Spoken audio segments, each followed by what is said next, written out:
live.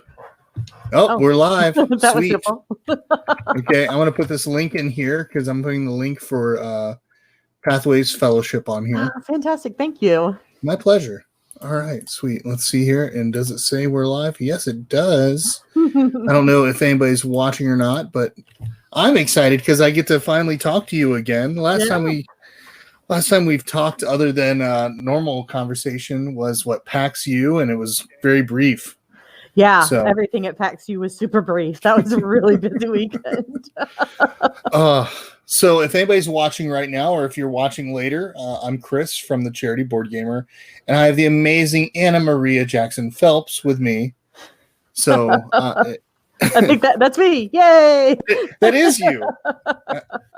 I hope so. Or I was going to say, I think I got this right. But tonight we're just going to talk about some charities. We're going to talk about AnnaMaria, and we're going to talk about, I always want to just say your full name whenever I say it. I always want to say AnnaMaria Jackson Phelps. But we're going to talk a little bit about charities. We're going to talk about a little bit about what's kind of going on in our world, which if anybody's watching and is watching this live, you understand we currently are going through a crisis where the biggest thing that I'm seeing out of the board game community now is a lot of togetherness, which is something good. But, you know, one of the things that we enjoy in the board game community is being able to go to conventions and spend time with each other. Well, it's hard. So we're having these virtual things to be able to at least interact, which is great. And I love what Girls Game Shelf is doing with that. Just even the virtual games that you're playing with Kiki and stuff like that. So tell us about yourself. If anybody doesn't know you, which I don't understand that, but if anybody doesn't know you, tell us a little bit about yourself. Tell us about where you're from, how you got involved in the industry, and just kind of what you do. So I am the editor-in-chief of Girls Game Shelf, which is a lot of board game content from kind of a feminist perspective. So we do videos. We have a very large blog as well. And the videos are a little bit of everything. We've got how-tos and playthroughs, which are really fantastic because it's usually a group of 5 women just like going at it, which is crazy. Because it's a lot of fun, right? To watch a group of dynamic people play a game. So, and it's one of the earliest ones where the cast was all ladies. So I think that's where, when Kiki first was doing this, the channel's been around for about 4 years now. And that's what it was initially, was just kind of playthroughs with other women that she knew. And then in the last year or so, we've started a website. That's when I came on board. We started we started a small blog that turned into quite a large blog. We now have like 6 regular writers.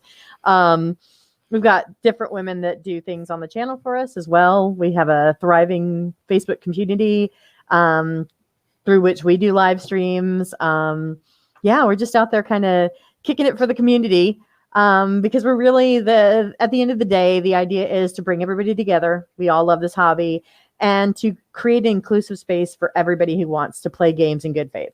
So, you know, if you're at the table and you want to welcome other people to the table regardless, then come on, you're welcome at ours. That's awesome. One of the things that if you have not been on their blog recently, they put something on there amidst the coronavirus, different ways to play virtually with each other and be able to play games at home, which is really cool. So that's something that's available. If you, after this, please go onto their website, and you can find some ways to interact. One of the things that they've done recently is you've done some things like Welcome To. You had kind of like a little game day with you and Ben, and is it Benita? Benita was there briefly off camera. Okay. But you had some fun over this weekend where you played some games and everything amidst the stress and all the other things that were going on. You were able to find ways to still connect with others, which was good. But so the one charity I know we were going to talk about tonight was Pathways Fellowship, and I don't know the full gist of it all, so I'd like to learn about it. I know other people definitely want to learn about it, and I'm going to let you just kind of take it away. Go into it. Yeah. Cool. So the Pathways Fellowship for Tabletop Design has been established specifically to bring kind of fresh, emerging, diverse designers into the space. We had noticed, the board had noticed that a lot of times there's a barrier for people to getting to design events, to getting to Unpub, to getting to Pro ATL, to getting to Tabletop Network. There's a lot of different things that are out there and available, but if you don't have the means or the ability to get to those, then your design journey is harder. So we wanted to kind of level that playing field for a lot of folks.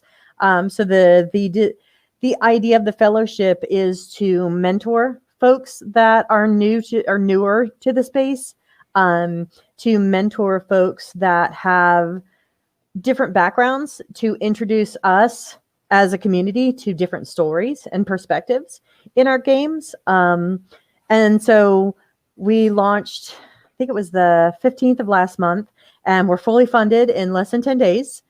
Which I'm very, very excited and happy about. Over the moon, actually. The support of the community has been amazing. And so our first convention that we had planned on bringing designers to was Unpub. Unpub just announced about 30 minutes ago that that's been moved because of what's been going on in the world. What? There's something going on? What? Well, we figured a design convention and a fellowship designed around introducing people in real-time space probably wasn't going to work so great right now. Yeah. So Unpub has been moved to August, and as such, we will actually be converting the fellowship. Originally the applications were going to go to the end of this month. We're just going to push it forward for another couple of months, continue to take applications and applications for mentors. So if you're out there and you've been in the industry for a while and you want to mentor somebody, go fill out that application, then you can help somebody out. So the fellowship's still going strong. Unpub is going to still be there. And this won't be, while Unpub is our first convention that we'll be doing this at, the idea is that the fellowship will sponsor folks throughout the year to different design events. And some of that may be based on whether or not it's just a little easier to get people to Atlanta versus Baltimore, or, if the design workshop works a little bit better for what they're working on. There could be a lot of reasons that we send someone to something that's a little bit different than our last one. But yeah, so it won't be centered around one particular convention, but through the course of the year, starting next year, and we were hoping this year, but it looks like once again it's going to be a little crazy. We can continue hoping. I will hope. Well, we'll be all right. We'll get it together, and by next year we should be doing 2 to 3 a year. So we're very excited about it. That's pretty awesome. Yeah. Every time you say fellowship, I just want to hear you finish it with the rings. But sorry, it's the Hobbit in me. No, that's fine. I'm 100% down with that. So what have been some ways that you've been handling this wonderful virus that we're having to deal with? How have you been encouraged by the community? What are some of the things that have kind of just brought that idea of togetherness? I know one thing that just for people to understand, you put a Facebook post one day about just being together amidst lots of stresses, lots of frustrations and stuff like that. You talked a lot about being together in this and being there for each other. And it was a good motivational speech. Made my eyes sweat a little bit. It's sweating right now. Sorry. But no, what are you sorry about? It's okay. But what have been some things that have been encouraging rather than, because there's a lot of that's going on right now. What has been some of the things that have been encouraging that you have seen and what you all have been working on yourselves? It's been really fantastic to see across the different social media platforms that I'm on, folks talking about, what can I do for you? What can I do to help you? What can I do to help other folks? Hey, I think I've watched in just the last 2 days, 6 or 7 different live streams where people were playing with other folks. We're doing a live stream where other people could join in we're making plans for virtual conventions, which I love. That I am very excited I about. know that's going to be fantastic. And I think the community has really kind of very quickly realized how much we are bound together in this, which is really cool because it used to feel like pre-internet days. If you gamed with a few people locally, and that was it. And this big wonderful world opened up to all of us, and now we're all really in it, right? So you see, especially some of these larger groups, there are just hundreds of folks who are like, okay, I'm gonna put the welcome to cards on live, like we did this weekend in Girls Game Shelf. Mm-hmm. And everybody just grab a pad of paper and play along. Well, I'll play welcome to together. There'll be 30, 40, 50 of us. Oh, it's so much fun. Yeah, it really is, and it feels too like a convention game, like going into one of the larger conventions and playing a game with a whole crowd of people. You just happen to be doing it, through Facebook. So I think that's been one of the ways that I really have been feeling, it gives you like the warm fuzzies, right? Because you feel like the community is really kind of stepping up and sticking together and trying to help everybody feel better and trying to help out the folks that are struggling a little bit more than others because they're inconvenienced more so because of other things they have going on in their life. And I think watching everybody step up has just been inspiring. I don't often use the word, but I genuinely think that the community's been inspiring lately. I agree. I think that message of togetherness is really good. I think it's very positive, and it's a reminder that amidst all this social distancing that's going on, we can still somehow unite to do different things, whether or not we're able to be in the same vicinity. We're able to just we're able to be there for people, which I like that. I do. I think it may even. So I feel like a lot of our culture has been centered around that in person. I mean, when people talk about board games a lot, they talk about, it's the thing you don't do on a video game or whatever. But that's always been very limiting for folks who can't leave their home, or who struggle to get, for one reason, whether or not they're just introverted or they have a disability or something like that. For those folks to get out to someplace else, it's hard. So seeing the community pivot around doing things that are online not only is fantastic for right now, but creates another really accessible space for people like that later for us to continue to do in the future when, we can go out of our homes again. So I think that's another huge positive that's coming out of this. What are some things that you would recommend right now if people are watching this and they're trying to find ways to game? I know one of the things that you all had was that blog. Would you like to talk about a couple of those things that people could do? So maybe some places that they could look and be able to interact. Yeah. So that I threw that up on Friday. It's 6 places that you can go and play board games online for free. And there's Board Game Arena. So several of these are just through your browser.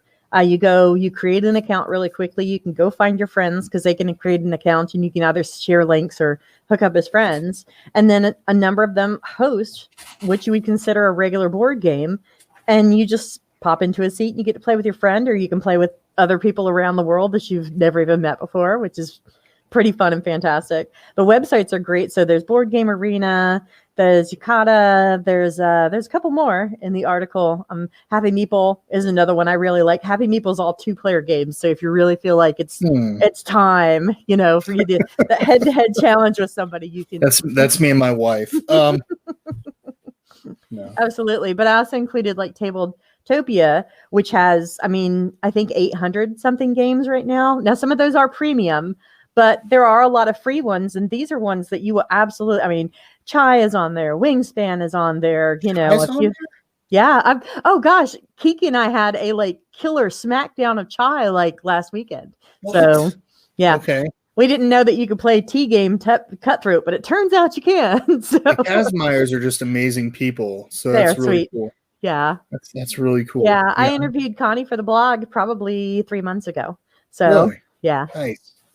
I have not yet played Chai, so I'm eager to try that out when I know it's being released to backers right now, so I'm excited about that. But yeah. I like these abilities to be able to do things online, so it's kind of cool. Yeah. But Craziness. Well, I know we've got a couple viewers on. I just want to talk with you because I just enjoy this conversation. Go for it. So how have you been? Um, okay, mostly. Yeah. It's, I mean, it's a time. I have a kid. My youngest is at a game boarding school in Mhm. Denmark. And we got a call last week that Denmark was just shutting down, which was hair raising, but she is staying with a very wonderful family of one of her fellow friends at the school, and I'm getting regular. She's got a Danish mom now, basically, who updates me Thanks. every day what they're doing, pictures and everything else. We had to emergency drive to my oldest university and pick them up because that closed too.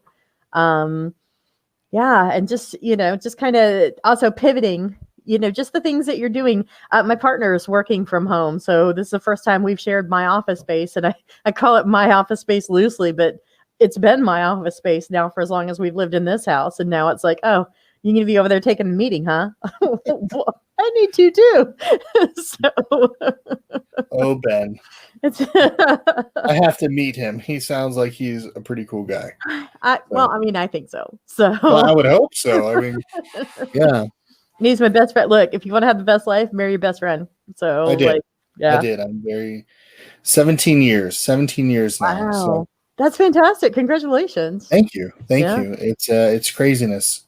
Mhm. Uh, I never thought, I mean, I always joke with her about how I started losing my hair slowly after, but I was losing my hair before she got married. I was very fortunate. No, I said that it started like this, like it just kind of slowly went back, and then after we had kids. Oh, that's what gets you right. Yeah. And then I don't know what's happening here, but one day my wife's like, "Oh, there's a long hair in the front," and I'm like, "How?" I don't know. It's wild stuff. So Pathways Fellowship. Let's go back to that real quick.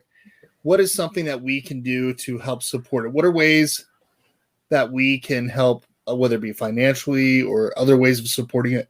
What are ways that we can do that? Well, I mean, there's always financially. We have a GoFundMe. There's a Ko-Fi. So donations are great because it isn't. So when I say that we were funded for this next event, but there will be another event. So we'll be Mhm. seeking funding in the future. This will be something that goes on regularly for us. The other really big thing, and to me, I can get money all day long. What we really need people to do is share the application out. It's important to me and really to everybody on the board. When I say me, I'm it's my baby project, but it's everybody's baby project. There's 8 of us on the board who have all been working their tails off to get this together. We want it shared far and wide. The further the better, because it's really important to us that folks who may not even be aware of this community, we're here every day, and so we know these communities and we know the groups and we know a lot of the people who participate, but there are game designers right now working on something who've never heard of you or me or James Hudson or Rachel Blasky or Unpub or anything like that, and those are the people that we're really hoping to reach. We want just some oddball notice on somebody's random Facebook group that's only seems like tangentially related to board games. And then that person goes, wow, there's a whole world of folks just like me out there, but who need and when I say just like me, I mean, just like me with the game design part, but Mhm. they've got a radically different story to tell, and so every share helps, because it increases those circles, right? Ripples in a pond. And every time somebody else shares it, then somebody I don't know now has seen it and they're sending it to somebody else. And that person, by that time you've got that 6 degrees of separation and it's gone halfway around the world. So sharing it out would be fantastic. That's really cool. Yeah. I like that idea because there's a lot of games. There's a lot of people out there, but they don't know how to go through the process. And this would be a way to help them through that process. I like Exactly. that. So that's pretty cool. Girls Game Shelf. How can we help support Girls Game Shelf? Well, we have a Patreon, but shares are another thing. It's one of those things that unless you look at like analytics all the time, you think, oh, if I like somebody's post, that means nothing. It's actually enormous. Every like that a content creator, and you know this too, Chris, because you're doing this. If I get a like on a YouTube video, it pushes me up on the analytics, and then other people get to see that content's available. If I get a like on one of our Facebook posts, that's an article to the blog, then it gets pushed up at higher in that algorithm, so more people see it, and then they follow that link to our blog. So even something as simple as liking our content is enormous because it helps us reach more and more people. So go like our stuff, go subscribe to the YouTube channel, ring that bell, give us a follow, all those sort of things. We're on Twitch as well. So you can watch the regular SmackDowns on Wednesday, or you can watch me like really badly overcooked like this afternoon. Yeah, I was watching a little bit of that. It's like, what is she doing? How is this place not shut down amidst the virus? That's the way I responded about it. I have found that I can play Overcooked and I can do a good live stream, but I cannot do the two at the same time. It was fun because you were like, you're playing the game, and then right after you got through the level, then you're like, comments. Okay, back to the game. Yeah, we're gonna try something a little more next time, I think.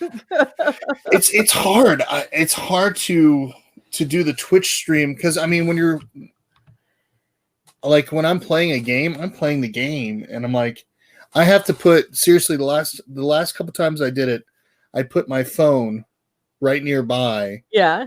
And I would just have like the Twitch comments come on there. I had a remote control with Streamlabs, I think, going. Nice. And, it worked out really well. But yeah, I was just kind of like, okay, I'm going to just kind of, every so often somebody would say something or post something, or I'd hear the ding, and then I would try to acknowledge it playing the game. But it was hard to do that because I did that during the 24-hour stream. Yeah.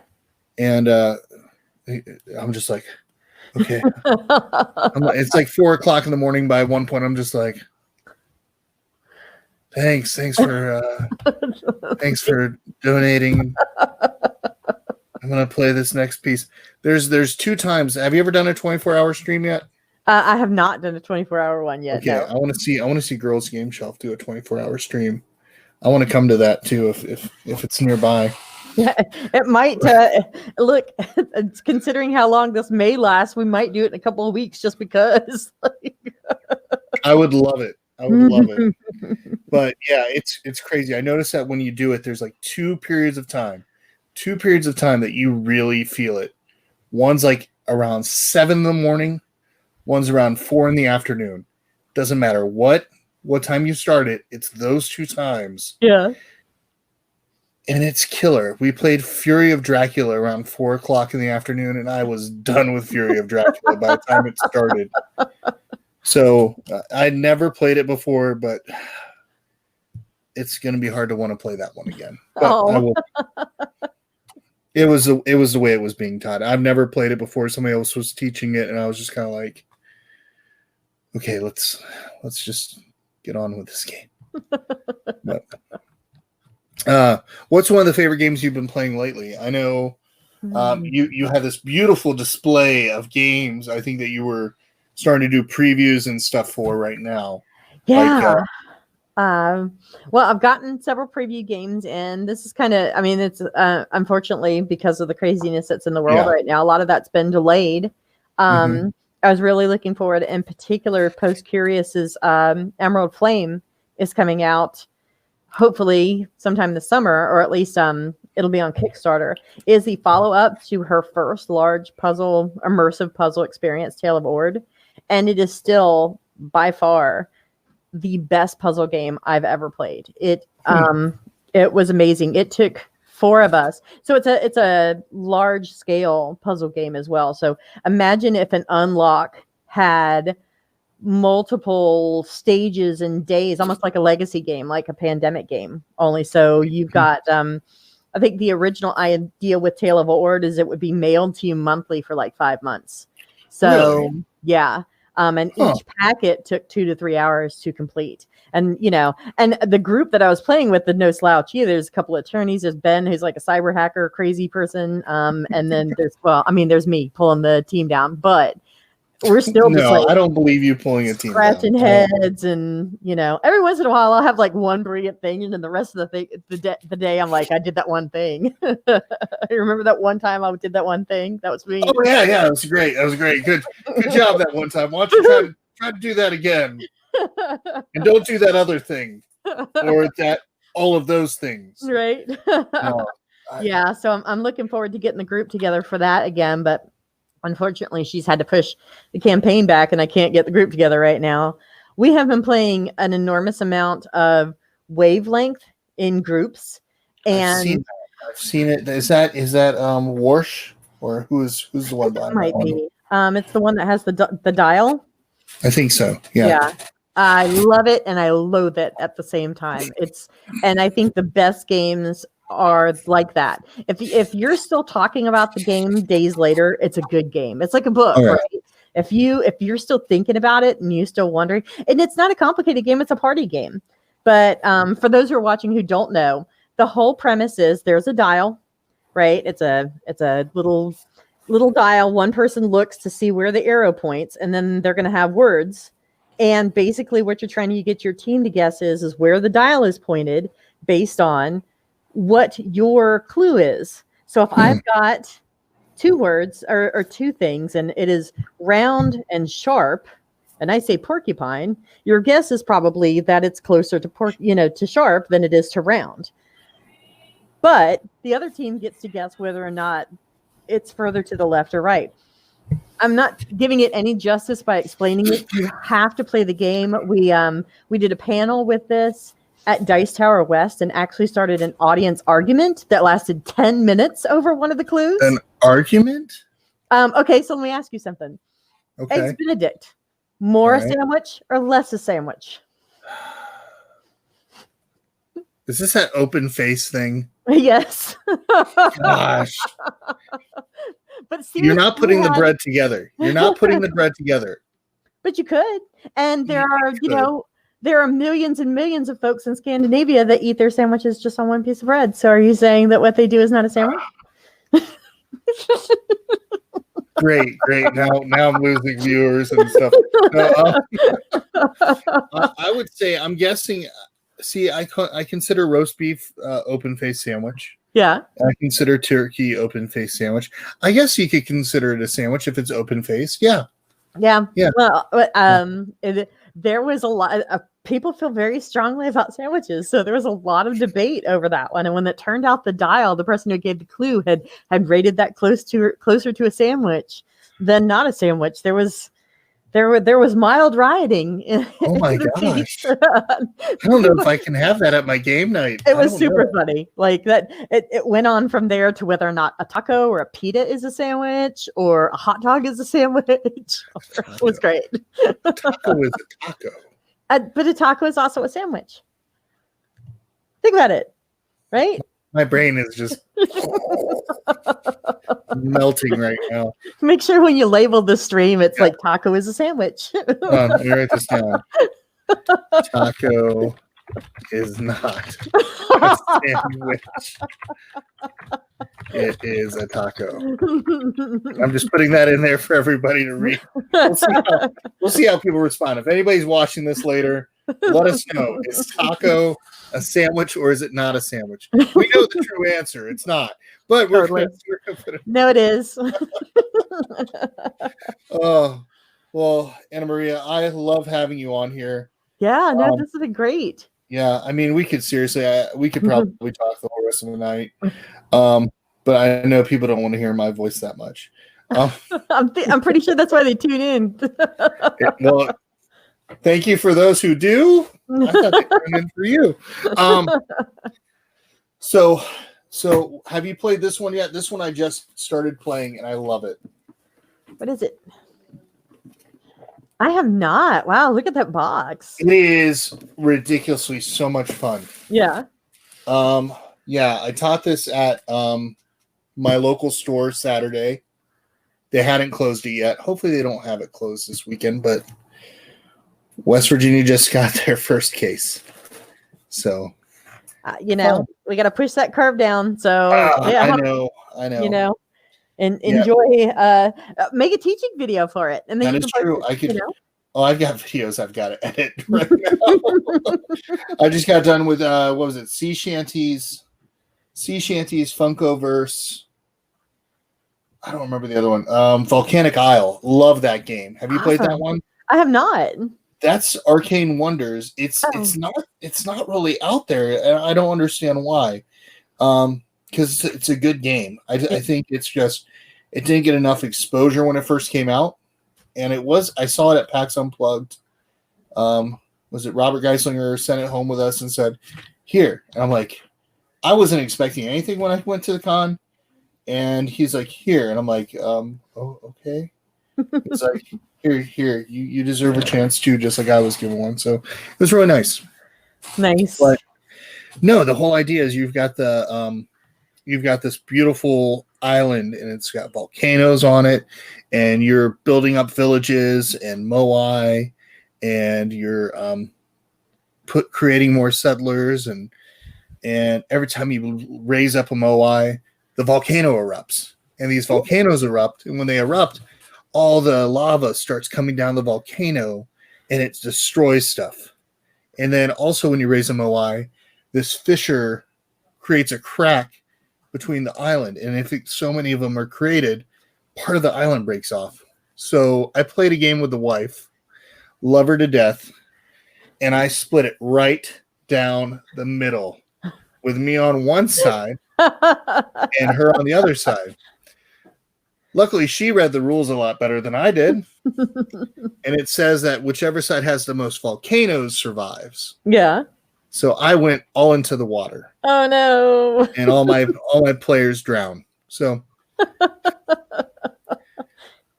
yeah, made for a fun game. But no. So what are some things going on over in the DC neck of the woods that people that are maybe in that area don't know? What are some ways that they can be helping the community there right now? Like some things that you guys are noticing that you all are. So both the county that I live in, which is Montgomery County, it's Maryland, DC adjacent, and DC Metro have two very large lists of local shelters and food pantries that are cooking food for pretty much anyone that shows up. So if you're, if you know a child who is dependent on school lunch who doesn't have that available to them right now, if you know someone who lives in a food desert and it's getting worse because a lot of those shops that are even adjacent to those areas are closing, look up those resources. I will actually come and drop the links to those into this chat because I've thrown them up on Twitter a couple of times. That is probably one of the best ways that you can help your neighbor right now, is just to make sure that everybody gets to eat and everybody can, get resources so that they can take something home. And, toilet paper.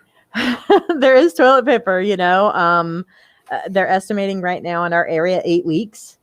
That's a long time for people who got caught short and were maybe between paychecks, or just couldn't make it somewhere. Our metro system is going on reduced hours, which means people who are dependent on that to get around, that's very difficult. That is another way that you can help.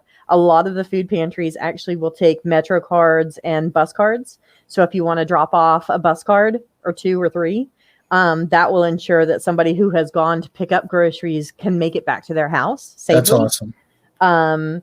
Those would be the two major ones. Helping small businesses is another thing too. There are a lot of really small, fantastic small businesses in this area. A lot of ethnic businesses in this area that are just little mom and pop shops.